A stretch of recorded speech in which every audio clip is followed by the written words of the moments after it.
हम लोग थोड़ा नंबर्स के हिस्ट्री पे नज़र डालेंगे कि नंबर्स, अलग अलग तरह के नंबर्स कैसे हमारे मैथमेटिक्स में जुड़ते गए, कैसे अलग अलग समय अलग अलग ज़रूरत के हिसाब से नए नए नंबर मैथमेटिक्स में इंट्रोड्यूस किए गए।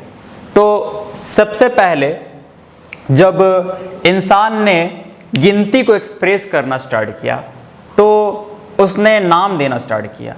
क्या नाम देना स्टार्ट किया? जब कोई ऑब्जेक्ट सिंगल होता था, अकेले होता था, तो उसने कहा कि वो एक है, यहाँ पे एक नाम दिया गया। फिर उसी के जैसा एक और आ जाए तो फिर इसे नाम दिया गया 2, फिर उसी के जैसा एक और आ जाए तो उसे नाम दिया गया 3, उसके बाद फिर 4, उसके बाद 5। तो 1 2 3 4 5 ये जो नंबर्स हमें मिले, ये एक्चुअली काउंटिंग करने के दौरान मिले, जब हम गिनती कर रहे थे। तो इसलिए इन नंबर्स को हम लोग कहते हैं काउंटिंग नंबर्स।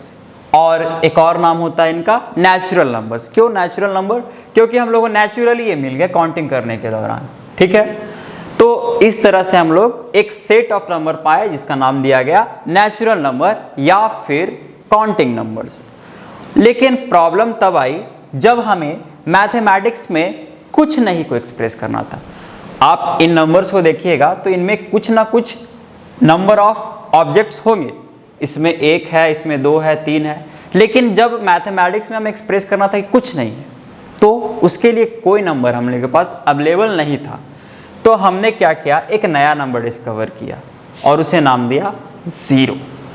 ये 0 का मतलब क्या है? कुछ नहीं।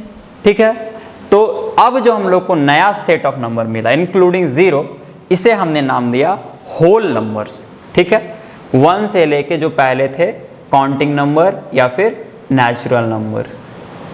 और जब हमें मिल गया 0, तो 0 और नेचुरल नंबर के सेट को मिला करके हमने नाम दिया होल नंबर। ठीक है, अब इसके बाद फिर हमारी ज़रूरतें कुछ और बढ़ी। तो हम जब टुकड़ों को काउंट करने लगे, टुकड़ों को काउंट करने का मतलब जब हमें ज़रूरत पड़ा कि हम लोग आधे को एक्सप्रेस करें, हाफ को एक्सप्रेस करें मैथमेटिकली, तो कैसे एक्सप्रेस करें? तो हाफ को एक्सप्रेस करने के लिए हमने एक टेक्निक निकाला, डिवीज़न, जिसे कहते हैं हम लोग डिवीज़न। हम लोग बोले कि एक चीज़ ले लो और उसे 2 लोगों में डिवाइड कर दो। यहाँ पे ये जो साइन है वो डिवीज़न का ही साइन है। तो डिवाइड किए तो फिर हमें एक आदमी को कितना मिलेगा? एक आदमी को हाफ मिलेगा। ऑब्वियस सा बात है। तो इसलिए ये जो चीज़ था 1/2, ये हाफ नंबर को एक्सप्रेस कर रहा है मैथमेटिकली। ठीक है, तो इस तरह के नंबर्स कहलाए फ्रैक्शंस। क्यों? क्योंकि ये टुकड़ों को, फ्रैक्शंस को रिप्रेजेंट कर रहे हैं। अगर मान के चलिए कोई एक चीज़ है और उसे 3 लोगों में इक्वली डिवाइड करना है, तो एक टुकड़ा को हम लोग फिर क्या कहेंगे? 1/3, क्योंकि एक चीज़ को 3 टुकड़ों में डिवाइड किया गया। यहाँ पे फिर से ये जो बाय का साइन है ये डिवीज़न का साइन है। ठीक है, हमारे पास 2 चीज़ें हैं और हमें 5 लोगों में इसे टुकड़े टुकड़े करके इक्वली बांटना है। ठीक है, तो हम लोग कैसे बांटेंगे? हम लोग ये कर सकते हैं कि इसके 5 इक्वल टुकड़े कर दे और इसके भी 5 इक्वल टुकड़े कर दे और सबको 2-2 टुकड़े दे दे। देखते हैं करके। 1 2 3, 1 2 3 4 5। फिर से यहाँ पे 1 2 3 4 5। तो अगर हम लोग ये पूरा, ये 2 टुकड़े किसी एक व्यक्ति को दे दे तो एक व्यक्ति को मिल चुका है। फिर यहाँ पे दूसरे व्यक्ति को मिल चुका है, यहाँ पे तीसरे व्यक्ति को नहीं मिला और एक टुकड़ा चाहिए तो ये भी दे दिया हमने। ठीक है, तो ये हो गया, तीसरा व्यक्ति को मिल चुका है, ये चौथा व्यक्ति और ये 5वां व्यक्ति। ठीक है, सबको बराबर बराबर टुकड़े मिल गए। तो यानी हम लोग कह सकते हैं कि ये जो चीज़ है ये 2/5 है। और 2/5 फिर यहाँ पे 1 से तो कम ही है क्योंकि 1 का ये क्या है? टुकड़ा है। ठीक है, तो यानी 2/5 जो है वो क्या है? 1 से कम है। तो ये भी फ्रैक्शन है। तो इस तरह से फ्रैक्शंस का मतलब हमने टुकड़ों को मैथमेटिकली एक्सप्रेस करना सीख लिया। अब इसके बाद फ्रैक्शंस के बारे में आपने पढ़ा होगा बचपन में कि फ्रैक्शंस के दो टाइप अपने पढ़े होंगे, प्रॉपर फ्रैक्शन और इम्प्रॉपर फ्रैक्शन। प्रॉपर फ्रैक्शन और improper fraction. Proper fraction, proper word आप लोग जानते होंगे इंग्लिश में। प्रॉपर का मतलब क्या होता है? जब कोई चीज़ ठीक से हो, प्रॉपरली हो, तो हम लोग कहते हैं प्रॉपर। और जब कोई चीज़ ठीक से ना हो तो फिर हम लोग बोलते हैं कि वो इम्प्रॉपर है। तो प्रॉपर फ्रैक्शन का मतलब क्या हुआ? कि जो ठीक से फ्रैक्शन हो, और इम्प्रॉपर का मतलब जो ठीक से फ्रैक्शन नहीं हो। तो किसे कहेंगे प्रॉपर और किसे कहेंगे इम्प्रॉपर? तो देखिए, अगर हम लोग लिखते हैं 1/2, तो इसका मतलब क्या है? कि ये आधा है, एक से कम ही है ना। लेकिन अगर हम लोग लिखे 3/2, ठीक है, तो इसका मतलब क्या होता है? इसका मतलब होता है एक और आधा। मिक्स फ्रैक्शन में हम लोग लिखते हैं ऐसे 1/2। इसका मतलब क्या हुआ? इसका मतलब ये हुआ कि ये जो फ्रैक्शन है एग्जैक्टली फ्रैक्शन नहीं है, इसमें कोई चीज है जो कि पूरा भी है, एक होल है इसमें, ठीक है, एक पूरा है और इसके अलावा एक आधा टुकड़ा है। एक पूरा है, उसके अलावा एक आधा टुकड़ा है। मतलब ये प्योर अगर बोला जाए फ्रैक्शन, तो हम नहीं कह सकते कि ये प्योर फ्रैक्शन है, जबकि ये प्योर फ्रैक्शन है, क्योंकि ये एक से कम है, इसमें कोई भी होल पार्ट नहीं है। लेकिन इसमें एक होल पार्ट भी है और एक फ्रैक्शन पार्ट भी है। तो इस तरह के फ्रैक्शंस को हम लोग कहेंगे क्या? गेस कीजिए, प्रॉपर या फिर इम्प्रॉपर? ये तो ठीक से फ्रैक्शन है नहीं, तो इसे हम लोग कहेंगे इम्प्रॉपर। जबकि अच्छे से फ्रैक्शन है तो इसे हम लोग कहेंगे प्रॉपर फ्रैक्शंस। तो जो भी फ्रैक्शंस जिनकी वैल्यू 1 से कम हो, जैसे 1/2 हो गया, 2/3 हो गया, 4/5 हो गया, ये तरह के फ्रैक्शंस जो होते हैं वो प्रॉपर फ्रैक्शंस कहलाते हैं। और इम्प्रॉपर कब होंगे? जब 1 से वैल्यू ज़्यादा हो, जैसे 5/4, 6/4, ठीक है, 5/3, इस तरह के जो फ्रैक्शंस होंगे वो इम्प्रॉपर फ्रैक्शंस होंगे। इम्प्रॉपर फ्रैक्शंस कब होंगे? तो जब भी न्यूमरेटर डिनोमिनेटर से बड़ा हो, ठीक है। प्रॉपर फ्रैक्शन के केस में न्यूमरेटर डिनोमिनेटर से छोटा होगा। क्यों? क्योंकि जब भी हमें, अगर मान के चलिए कि आपके पास कुछ चीज़ें हैं और चीज़ों से ज़्यादा लोग हैं जिनमें उसको बांटना है, तो लोग ज़्यादा हो गए, यानी डिवाइड आपको ज़्यादा करना है, तो क्या सबको एक एक भी मिल पाएगा? नहीं मिल पाएगा, सबको एक से भी कम मिलेगा। तो इसलिए जब लोग ज़्यादा हो, ठीक है, जिनमें बांटना हो, तो यानी नीचे डिविडेंड्स ज़्यादा होंगे, ठीक है, और ऊपर चीज़ें कम होगी, ठीक है। तो वैसे फ्रैक्शंस को हम लोग कहेंगे प्रॉपर फ्रैक्शन। लेकिन जब चीज़ें आपके पास काफ़ी हो और लोग उस हिसाब से कम हो, ठीक है, तो सबको एक तो मिलेगा ही, कम से कम एक मिलेगा ही, एक से ज़्यादा भी मिल सकता है, लेकिन कम से कम एक तो मिलेगा ही। तो वैसे फ्रैक्शंस को हम लोग कहेंगे इम्प्रॉपर फ्रैक्शंस। और इस केस में न्यूमरेटर का वैल्यू डिनोमिनेटर के वैल्यू से ज़्यादा होगा हमेशा, ठीक है। फिर हमें कुछ और तरह के नई ज़रूरत पड़ी। जैसे हमने प्रॉफिट लॉस जब पढ़ा था, तो हम लोग जनरली प्रॉफिट को प्लस साइन और लॉस को नेगेटिव साइन से हम लोग डिनोट करते थे। नंबर के आगे प्लस साइन और माइनस साइन लगा देते थे। तो उसके बाद फिर हम लोग को लगा कि हमें एक और नए तरह के नंबर की ज़रूरत है, और उसे हमने नाम दिया नेगेटिव नंबर्स। और वो जस्ट ज़ीरो के इधर होता था, लेफ्ट साइड में, 1, 2, 3, -2, -3। तो इस तरह से हमें एक नया सेट ऑफ नंबर मिला जिसमें नेगेटिव नंबर हो, ज़ीरो हो और पॉजिटिव नंबर हो। और इस तरह के नए सेट को हमने नाम दिया इंटीजर्स।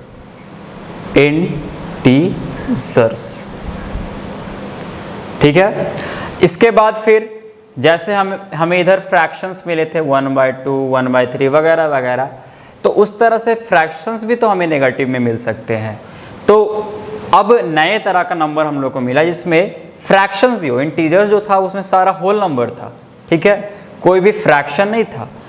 और जब हम नेगेटिव फ्रैक्शंस को भी इंक्लूड कर लेते हैं, तो वैसे पूरे सेट को हम लोग नाम देते हैं रेशनल नंबर। रेशनल नंबर, ठीक है। तो रेशनल नंबर के एग्जांपल्स क्या क्या हो गए, ये नंबर्स तो हुए ही रेशनल नंबर के एग्जांपल, मतलब सारे इंटीजर्स हो जाएंगे 1 2 डॉट डॉट डॉट।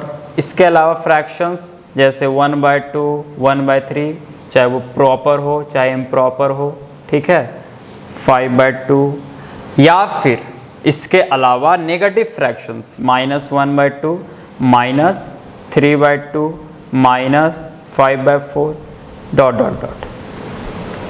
तो इन नंबर्स को हम लोग एक नए तरीके से डिफाइन करते हैं, जो कि रेशनल नंबर के बारे में हमने पढ़ा होगा, डेफिनेशन इसका पढ़ा होगा, कि वैसे नंबर जिसे p/q के फॉर्म में एक्सप्रेस किया जा सकता हो, ठीक है, p/q के फॉर्म में एक्सप्रेस किया जा सकता हो, और जहां पे q कभी भी 0 के इक्वल ना हो, ठीक है, जहां पे q 0 के इक्वल ना हो, वैसे सेट ऑफ नंबर्स को रेशनल नंबर्स कहते हैं। नहीं, एक और चीज़ हमें इंक्लूड करना पड़ेगा। डेफिनेशन में एक और चीज़ था जो कि जनरली बच्चे इग्नोर कर देते हैं, ठीक है, वो क्या था कि p और q जहां पे हमेशा क्या हो, इंटीजर्स हो, इंटीजर्स ही होने चाहिए, ठीक है। तो पूरा डेफिनेशन ये हुआ कि ऐसे नंबर जिसे p/q की जगह यहाँ पे हम लोग a/b c/d भी कुछ भी कर सकते थे। ये कहने का सेंस ये है कि एक नंबर ऊपर होना चाहिए और एक नंबर नीचे होना चाहिए, और नीचे वाला नंबर कभी भी 0 नहीं होना चाहिए, और ऊपर नंबर मतलब p और q जो है वो क्या होना चाहिए, हमेशा इंटीजर ही होना चाहिए, ठीक है।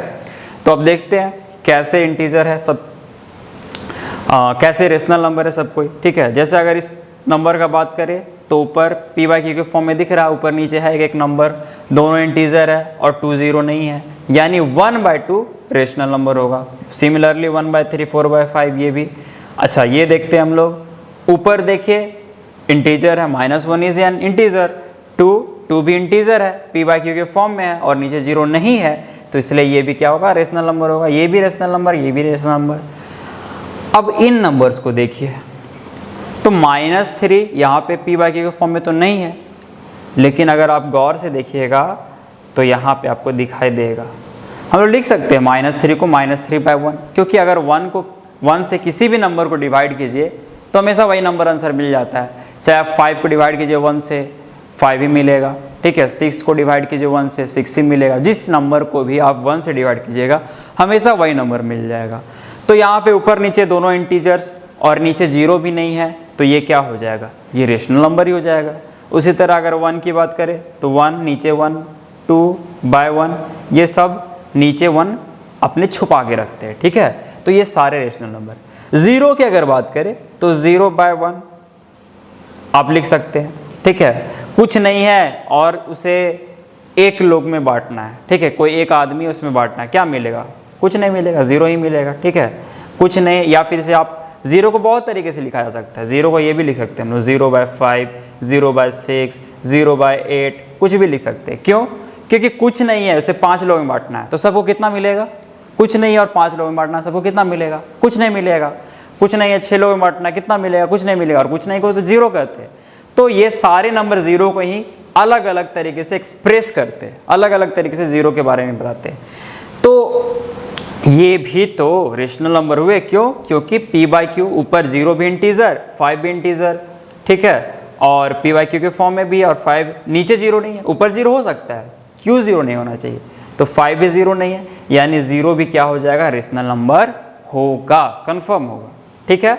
तो ये सारे नंबर जो है वो रेशनल नंबर के एग्जाम्पल हो गए, ठीक है। अब हम लोग डेसिमल्स के बारे में थोड़ा जानेंगे। 0.2 आप लोग जानते हैं, इस तरह के नंबर जहाँ पे हमें ये पॉइंट दिखाई देता है, वैसे नंबर्स को हम लोग डेसिमल नंबर्स कहते हैं। तो इस नंबर लाइन में हमने देखा कि कहाँ नेचुरल नंबर आता है, कहाँ 0 आता है, कहाँ नेगेटिव, कहाँ फ्रैक्शन, कहाँ नेगेटिव फ्रैक्शन, कहाँ रेशनल नंबर्स। लेकिन ये डेसिमल्स इस नंबर में, क्योंकि ये जो लाइन है, ये लाइन वैसा लाइन है जहाँ पे आपको दुनिया का सारा नंबर मिल जाएगा, ठीक है। इस लाइन को हम लोग कहते हैं नंबर लाइन। तो यहाँ पे हमें डेसिमल्स तो अभी तक दिखाई नहीं दे रहा है, तो डेसिमल्स को हम लोग कहाँ दिखाते हैं, कैसे दिखाते हैं, तो इस चीज़ को अच्छे से समझने के लिए हम लोग डेसिमल्स के बारे में थोड़ा जानते हैं पहले। तो हम लोग जानते हैं कि डेसिमल को हटाने के बाद यहाँ पे हमें डिनोमिनेटर में 10 मिलेगा, ठीक है। और इसको हम लोग और सिंपलेस्ट फॉर्म में करें तो 2 1 जा 2 और 2 5 जा 10, 1/5 मिलेगा। और हम लोग 1/5 को तो दिखा सकते हैं कि हाँ 0 और 1 के बीच में कहीं होगा 1/5, ठीक है। तो 1/5 इसका मतलब ये हुआ कि 1/5 को ही हम लोग 0.2 कहते हैं। मतलब 1/5 को लिखने का दूसरा तरीका है 0.2। यानी हम लोग कह सकते हैं कि डेसिमल्स और कुछ नहीं बल्कि फ्रैक्शंस को लिखने के अलग तरीके हैं, ठीक है। तो अब कोई और हम लोग फ्रैक्शन उठाते हैं जैसे कि 4/5 और देखते हैं ये डेसिमल में हम लोग कैसे एक्सप्रेस करेंगे। तो क्या करेंगे, हम लोग डिवाइड करेंगे और डिवाइड करेंगे तो 5 यहाँ 4, 0.058 जा 40, तो यानी ये हो जाएगा 0.8। यानी 0.8 और 4/5 दोनों एक ही चीज़ है, एक ही नंबर है, बस लिखने का दो अलग अलग तरीका है। लेकिन कभी कभी हमें ऐसे डेसिमल्स मिलते हैं जो कि फाइनाइट नहीं होते हैं। किस सेंस में फाइनाइट नहीं होते हैं? जैसे अगर हम लोग इस फ्रैक्शन को कंसीडर करें 1/3 और इसे हम लोग डिवाइड करें तो हमें मिलेगा 3 3 जा 9, यहाँ पे रिमाइंडर 1, यहाँ डेसिमल लेकर फिर 0, फिर 3, फिर 9, फिर 1 0। तो इस तरह से हमें ये कभी भी ख़त्म नहीं होगा और ये अनंत तक हमें 3 मिलते रहेगा, ठीक है। तो ऐसा डेसिमल हम लोग इसे लिखेंगे ऐसे 0.3, इस पे बार, बार का मतलब बार बार, ठीक है। यहाँ पे नंबर बार बार आ रहा है, ठीक है। तो यहाँ पे हम लोग इसे एक बार से डिनोट करते हैं, बार का मतलब बार बार, ठीक है। और ऐसे नंबर्स को जो कभी ख़त्म नहीं होते, वैसे नंबर्स को, ऐसे डेसिमल्स को जो कभी ख़त्म नहीं होते, एग्जैक्ट हम लोग को पता नहीं चलता कि हाँ यहाँ तक अंत है, वैसे नंबर्स को हम लोग कहते हैं non terminating decimals, non terminating decimals. और वैसे डेसिमल जहाँ पे हमें रिमाइंडर 0 मिल जाता है, वैसे डेसिमल्स को हम लोग कहते हैं टर्मिनेटिंग डेसिमल्स। तो यहाँ पे हमें डेसिमल्स के दो क्लासिफिकेशन मिल गए। हमने जाना कि दो तरह के डेसिमल्स होते हैं, एक टर्मिनेटिंग और दूसरा नॉन टर्मिनेटिंग, नॉन टर्मिनेटिंग। और टर्मिनेटिंग डेसिमल हमने किसे कहा? वैसे डेसिमल्स जो कि वैसे फ्रैक्शंस से मिलते हो जिन्हें डिवाइड करने पे हमें रिमाइंडर एग्जैक्टली 0 मिल जाता, ठीक है। यहाँ पे रिमाइंडर हमें 0 मिल गया तो 0.5 ये जो डेसिमल हो गया, ये कैसा डेसिमल हो गया? टर्मिनेटिंग। टर्मिनेटर वर्ड आपने सुना होगा, एक मूवी भी है टर्मिनेटर। तो टर्मिनेट वर्ड का मतलब क्या होता है? ख़त्म करना, ठीक है। तो यहाँ पे रिमाइंडर ख़त्म हो गया, 0 हो गया, इसलिए हम इस डेसिमल को टर्मिनेटिंग डेसिमल कहते हैं।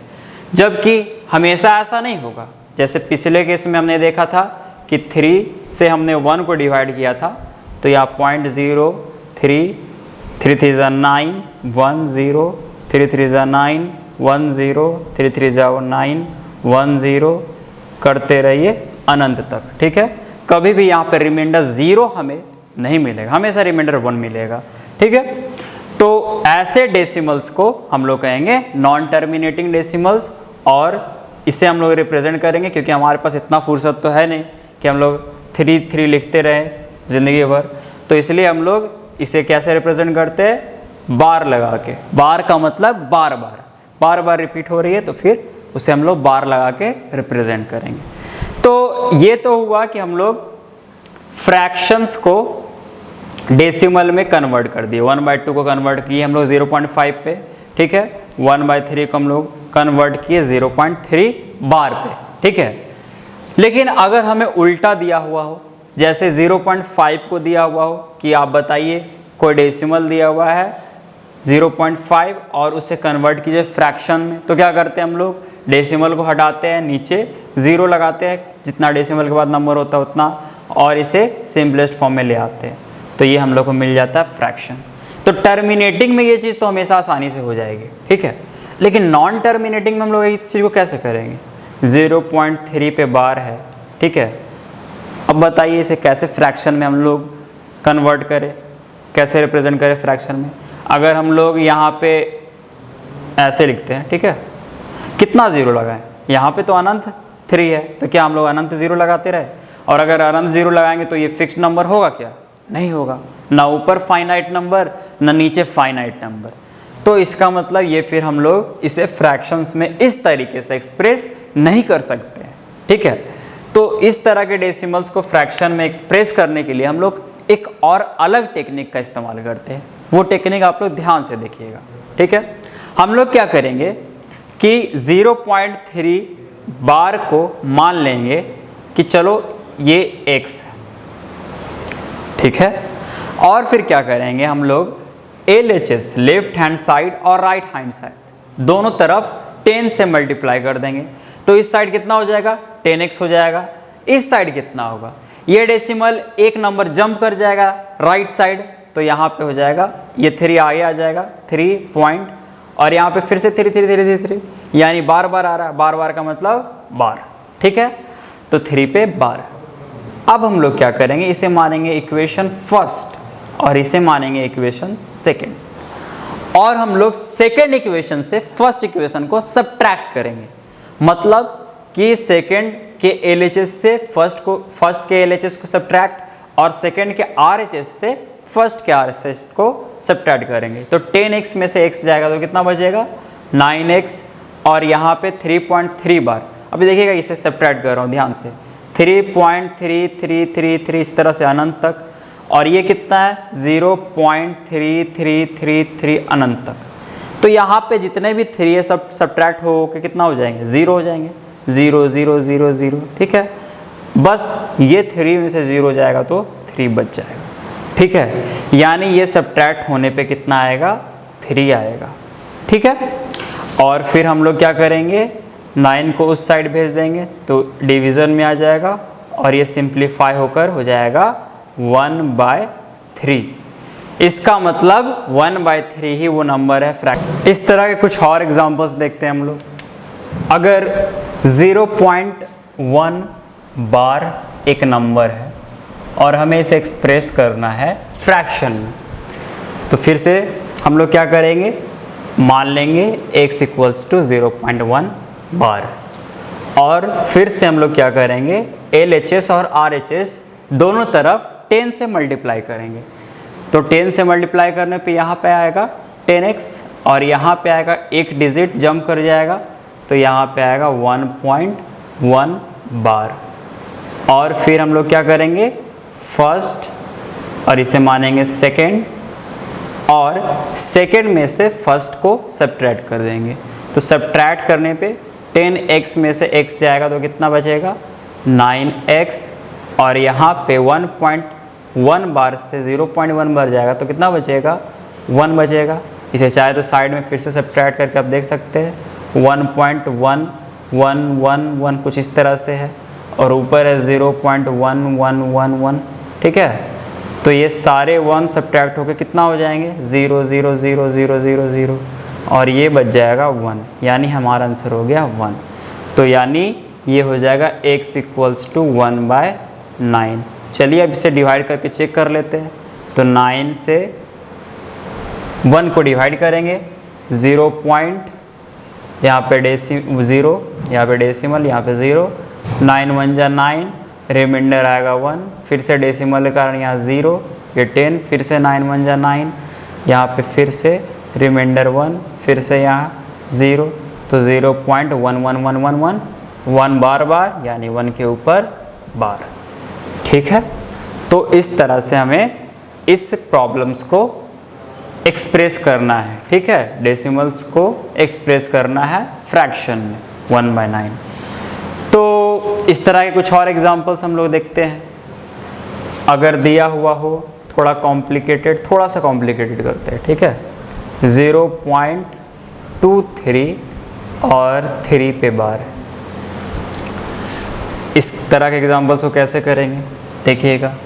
चलिए फिर से 10 से दोनों तरफ मल्टीप्लाई कर देते हैं, तो ये फिर से एक डिजिट जंप हो जाएगा, ये बच जाएगा कितना 2.3 पे बार। अब ज़रा सोचिए कि हम अगर इसको सब्ट्रैक्ट करें तो 10x में से x चल जाएगा, 9x इधर बच जाएगा, ठीक है। लेकिन इधर जब हम लोग सब्ट्रैक्ट करेंगे तो क्या डेसिमल के बाद, जैसे यहाँ पे डेसिमल के बाद सिर्फ 111 था, यहाँ पे डेसिमल के बाद सिर्फ 111 था, उसी तरह यहाँ डेसिमल के बाद सिर्फ 2 3 3 3 3 3 3, यहाँ पे डेसिमल के बाद सिर्फ 3 3 3 3, तो यहाँ पे डेसिमल के बाद एग्जैक्टली सेम है क्या? दोनों नहीं है सेम, यहाँ पे एक्स्ट्रा 2 आ जा रहा है। यहाँ पे तो ठीक है, ये नंबर कितना है 2.3 बार 2.3333 इस तरह से, ठीक है। लेकिन ये नंबर कितना है 0.2333 बार, सिर्फ देखिए 3 पे है तो 3 रिपीट होगा सिर्फ 3333। तो यहाँ पे डेसिमल के बाद 2 भी है, यहाँ पे डेसिमल के बाद सिर्फ 3 है, लेकिन यहाँ पे 2 भी है। तो हम लोग को क्या करना पड़ेगा ना, हम लोग को फिर से इस चीज़ को 100 से मल्टीप्लाई करना होगा। देखिएगा क्या होगा 100 से मल्टीप्लाई करने पे, ये आ जाएगा 100x, ये 2 बार जंप करेगा तो एक बार 2 आगे आएगा, एक बार 3 आगे आएगा, तो हम लोग लिखेंगे 23.3 बार, ठीक है 23.3 बार, क्योंकि 2 डिजिट जंप हुआ, एक बार 2 और एक बार 3, ठीक है, तो 23.3। अब देखिए इस इक्वेशन को और इस इक्वेशन को, यहाँ पे 100x, यहाँ पे 10x, ठीक है। यहाँ पे देखिए 23.3333 डेसिमल के बाद सिर्फ 333, यहाँ पे भी सिर्फ 333। अब हम लोग डेसिमल के बाद एग्जैक्टली सेम नंबर से, तो सब्ट्रैक्ट करने पे यहाँ पे सब 0 हो जाएगा जैसे पहले हुआ करता था। तो यानी हम लोग अब इसको मानेंगे फर्स्ट और इसको मानेंगे सेकंड और करेंगे हम लोग सब्ट्रैक्ट। तो सब्ट्रैक्ट करेंगे तो 100x में से 10x जाएगा तो कितना आएगा 90x, और यहाँ कितना बचेगा, यहाँ बच जाएगा 23 में से 2 चल जाएगा तो कितना बच जाएगा 21, तो x इक्वल्स टू आ जाएगा 21/90। और जब इसे सिंपलेस्ट फॉर्म में लाएंगे तो 3 7 जा 21, 3 3 जा 9, यानी 7/30। अब चाहे तो चेक कर ले 30 और यहाँ पे 7, चलिए 0.0, 3 2 जा 60, 10 बच जाएगा रिमाइंडर, ये 0 है, फिर 3 3 जा 90, ठीक है, फिर यहाँ 10 बचेगा रिमाइंडर, फिर 0 3, इसी तरह 0.2 और रिपीट कौन कर रहा है 3, तो 3 पे बार, जो बार बार आए उसके ऊपर बार, ठीक है। तो 0.23 बार को ही हम लोग लिखेंगे 7/30 फ्रैक्शन। और इस तरह के कुछ एग्जांपल्स देखते हैं हम लोग, ठीक है।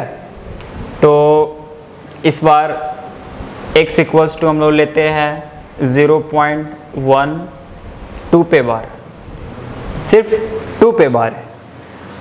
फिर से हम लोग दोनों तरफ 10 से मल्टीप्लाई करते हैं, 10x, यहाँ पे एक डिजिट जंप तो 1.2 बार। अब देखिए डेसिमल के बाद एग्जैक्टली नंबर सेम है क्या, क्योंकि डेसिमल के बाद कुछ बचना नहीं चाहिए, 0 बचना चाहिए सब्ट्रैक्ट होने के बाद, तो इसलिए सेम करना पड़ेगा। तो यहाँ पे तो 2 2 2 2 2 है, लेकिन यहाँ पे एक 1 एक्स्ट्रा है, 1 2 2 2 2 2 है, ठीक है।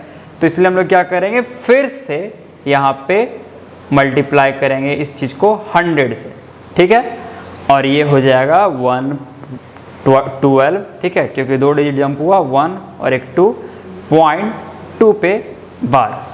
अब हम लोग इसे मानेंगे फर्स्ट और इसे मानेंगे सेकेंड। LHS से LHS सब्ट्रैक्ट कीजिए तो आ जाएगा 90x, और यहाँ आएगा 12 में से ये 2 2 2 तो सब कैंसिल हो गए, ठीक है, यहाँ बच जाएगा 12 में से 1 जाएगा तो 11, ठीक है। तो x आ जाएगा कितना 11/90, ठीक है। तो यानी 0.12 बार को हम लोग एक्सप्रेस करेंगे फ्रैक्शन में कैसे, 11/90। और कुछ एग्जांपल देखते हैं, थोड़ा सा और हम लोग एक स्टेप आगे बढ़ते हैं, ठीक है। अभी तक हम लोग एक डिजिट पे ही बार लगा रहे थे, लेकिन ऐसा कोई ज़रूरी नहीं हमेशा कि एक ही डिजिट पे बार हो। जैसे देखिएगा 1 2 है और बार इस पर दोनों पे। अब पहले इस नंबर का मतलब, इस बार का मतलब यहाँ पे समझिएगा। तो बार का मतलब बार बार, तो बार बार इस बार कौन आएगा, 1 2 दोनों आएगा, ठीक है। 1 2 1 2 1 2 1 2 ऐसे अनंत तक, ठीक है। तो हम लोग क्या करेंगे यहाँ पे, अब हम लोग देखिए, हम लोग को अब चाहिए क्या यहाँ पे 1 2 1 2 1 2 1 2 चाहिए, ठीक है। सिर्फ 1 1 या सिर्फ 2 2 नहीं है, तो हमें क्या चाहिए यहाँ पे 1 2 1 2। तो चलिए पहले 10 से मल्टीप्लाई करके देखते हैं काम बनता है कि नहीं। 10 से मल्टीप्लाई किए तो कितना आ गया 1.12 तो बच गया, ये पेयर वाला 1 2 बच गया। अब उसके बाद फिर क्या होगा 1 2 फिर से होगा 1 2 1 2 1 2 1 2, तो 1 2 पे फिर से बार, जो बार बार आए उसके ऊपर बार, ठीक है। इसे ऐसे भी लिख सकते हैं 1.2 1 2 1 2 1 2 dot dot dot dot dot. तो देखिए क्या डेसिमल के बाद सारे डिजिट सेम है, नहीं है। यहाँ पे 1 2 1 2 1 2 है, लेकिन यहाँ पे 2 है एक एक्स्ट्रा। तो इस 2 को हटाने के लिए हम लोग इसको 100 से मल्टीप्लाई करते हैं। अब क्या होगा, 2 बार डिजिट जंप 1 2, तो ये हो जाएगा 12.12 पे बार, ठीक है। और ये हो जाएगा, इसको हम लोग ऐसे लिख सकते हैं 12.12121212। तो ये देखिए फर्स्ट इक्वेशन और ये सेकंड इक्वेशन, इस बार हम लोग फर्स्ट इसे मानेंगे और सेकंड इसे मानेंगे, ठीक है। और सब्ट्रैक्ट कर देंगे तो 100 में से 1 जाएगा, है ना, 100x में से 1x, तो कितना बचेगा 99x। और यहाँ 12 में से 0 जाएगा तो कितना बचेगा 12 बचेगा। तो x इक्वल्स टू कितना हो जाएगा 12/99। और इसे हम लोग सिंपलेस्ट फॉर्म में लाएंगे, 3 4 जा 12, 3 3 जा 9, 3 3 जा 9, यानी 4/33 फ्रैक्शनल फॉर्म है किसका 0.12 पे बार का, ठीक है। तो इस तरह से हम लोग इस नंबर को एक्सप्रेस कर दिए। आप लोग चाहे तो फिर से इसे डिवाइड करके चेक कर सकते हैं। और कुछ थोड़ा सा और लेवल हम लोग बढ़ाते हैं, ठीक है। इस बार हम लोग जो नंबर लेते हैं वो थोड़ा सा बड़ा होगा,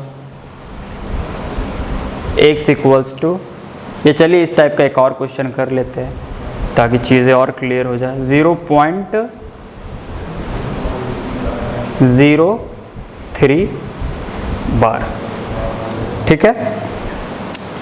फिर से वही काम, 10 से मल्टीप्लाई किए दोनों तरफ, डेसिमल जंप हुआ तो 0.3, फिर 0.3 पे बार, है ना। इसका मतलब 0.030303 सो ऑन। इसका मतलब क्या हुआ, इसका मतलब हुआ 0.30303 डॉट डॉट डॉट।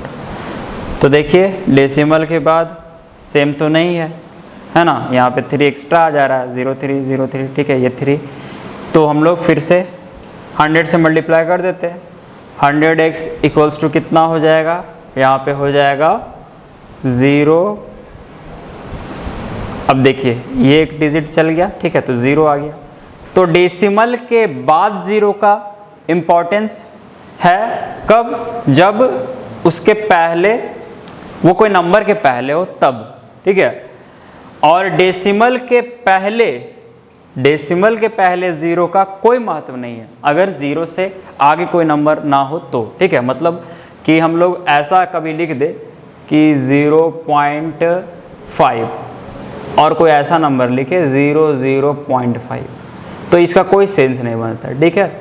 इसका ये दोनों एक ही चीज़ है, मतलब डेसिमल के पहले 2 बार लगातार 0 लाना कोई ज़रूरी नहीं है, ठीक है।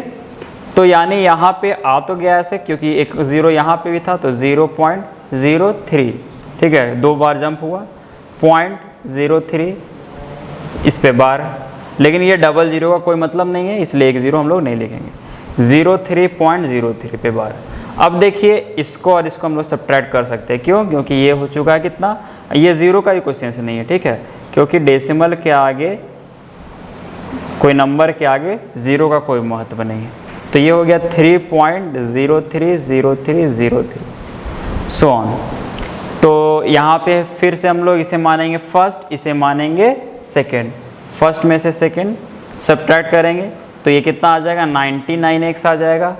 और यहाँ कितना आ जाएगा 3 में से 0 जाएगा तो 3, 0 3 0 3 तो सब कैंसिल हो जाएंगे तो 3 बच जाएगा। तो x इक्वल्स टू कितना हो जाएगा 3/99 और ये सिंपलेस्ट फॉर्म में 1/33। हम लोग टर्मिनेटिंग और नॉन टर्मिनेटिंग नंबर अच्छे से समझ गए और कैसे कोई नॉन टर्मिनेटिंग डेसिमल को हम लोग फ्रैक्शन में एक्सप्रेस करें ये भी हम लोग अच्छे से समझ चुके हैं। तो हमारा ये मकसद टर्मिनेटिंग और नॉन टर्मिनेटिंग डेसिमल के बारे में पढ़ने का इसलिए था क्योंकि हम लोग जानना चाहते थे कि आखिर डेसिमल्स नंबर लाइन में कहाँ फिट होते हैं। तो अब हमें अच्छे से समझ में आ गया कि डेसिमल जो है वो फ्रैक्शंस ही है। तो फ्रैक्शंस जिस तरह से नंबर लाइन में फिट होते हैं उसी तरह से डेसिमल्स भी नंबर लाइन में फिट होते हैं, ठीक है।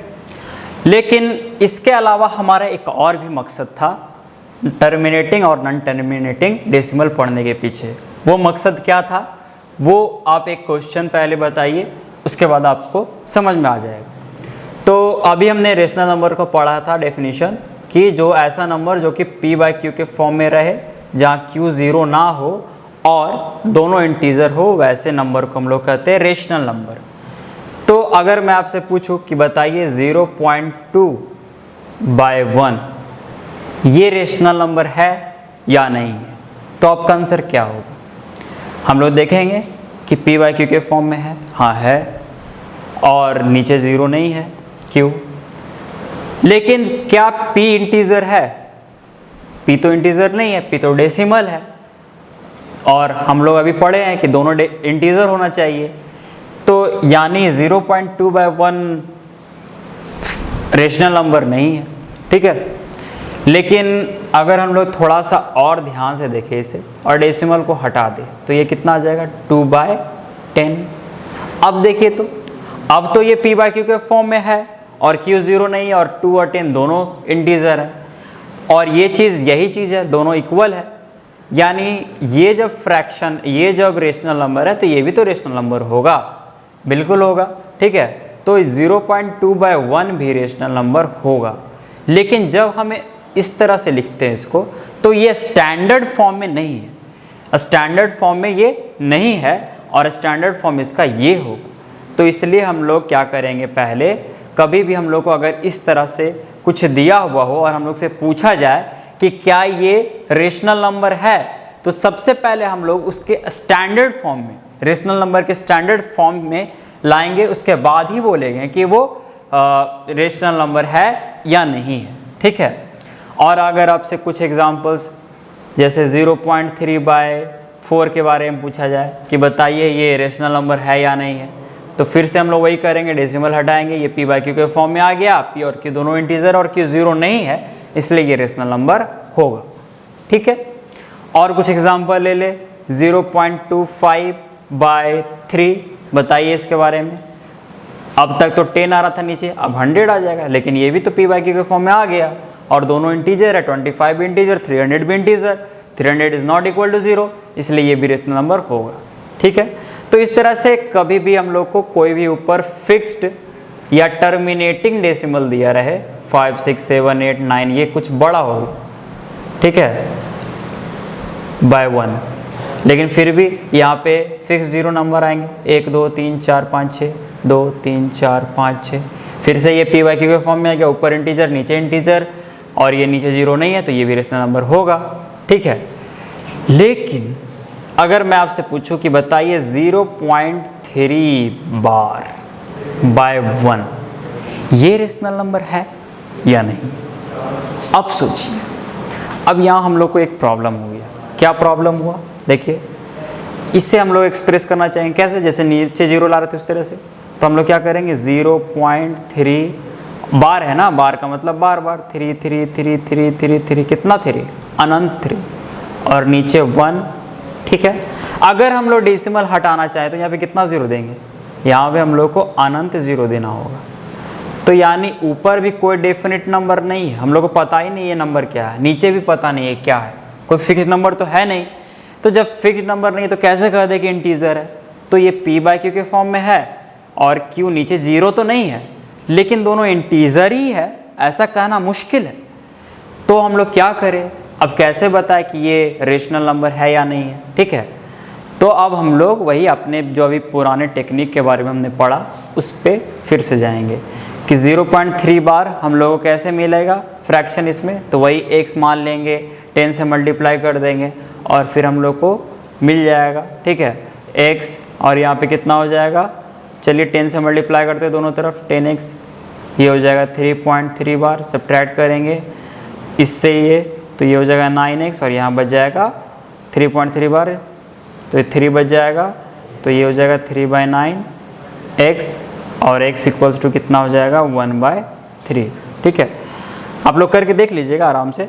ठीक है, तो 1/3 जो है वो ही इसका डेसिमल फॉर्म है।